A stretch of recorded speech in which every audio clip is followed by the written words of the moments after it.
So, I want to tell you a story.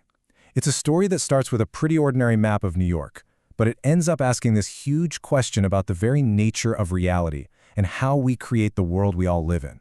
It all really boils down to this one simple question. Can a fake place, something that only exists on a piece of paper, actually become real? The answer, as you're about to find out, is a surprising, resounding yes.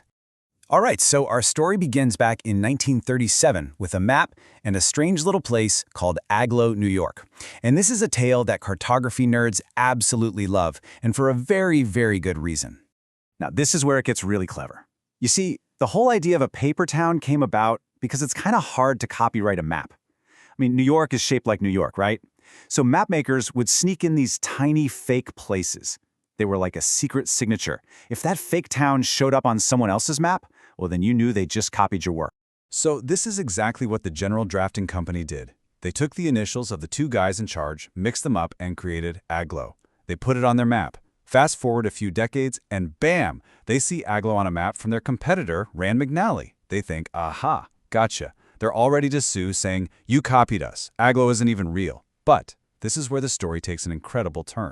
Rand McNally's defense was just shocking. They basically said, what are you talking about? Agloe is a real place, and here's why. People saw Agloe on the map, right at this intersection of two dirt roads, and they believed it was there. And because enough people believed it, someone eventually went out and built a general store at that exact spot, and they named it the Agloe General Store. The paper town had literally willed itself into existence. How wild is that? Okay, so this story is amazing, right? But it's so much more than just a fun piece of trivia. It actually reveals something incredibly powerful about our relationship with the world and the tools we use to navigate it.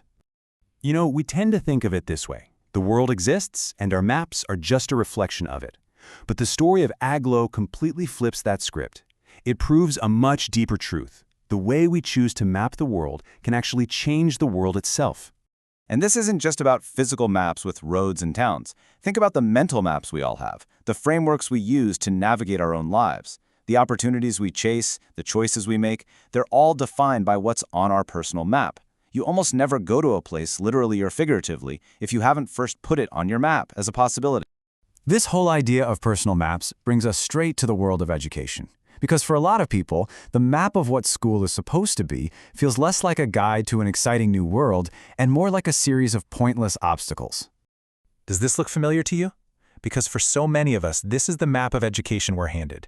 It's this endless cycle. You memorize stuff for a test, you jump over the hurdle by passing it, you probably forget most of what you learned, and then you just move on to the next hurdle.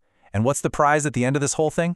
Well, from a 12-year-old's perspective, the reward for jumping through all those hoops looked pretty awful. It was watching adults who'd finished the race, and what do? They put on a tie every morning, a strangulation item of clothing, and went off to a job. It wasn't an inspiring destination at all. It looked like a terrible end.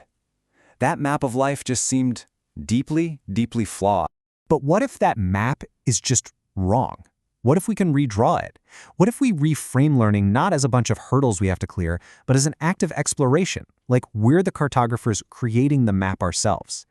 The big transformative shift happens when you find yourself in a community that actually celebrates learning. All of a sudden, it's not a chore you have to do alone.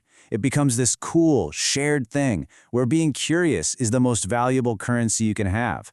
You're all part of a group that's just trying to map the world together. So let's put these two maps side by side. The old map is all about a finite set of jumps. It's driven by what other people tell you to do, and the main goal is just to finish. But the new map, where learning is like map making, that's infinite. The more coastline you explore, the more you want to see what's around the next bend. It's driven by your own curiosity, and the goal is simply to see more of the world. And this is a perfect example of how real, lasting learning actually happens. It's not about memorizing something because it's on the syllabus. It's about personal connection.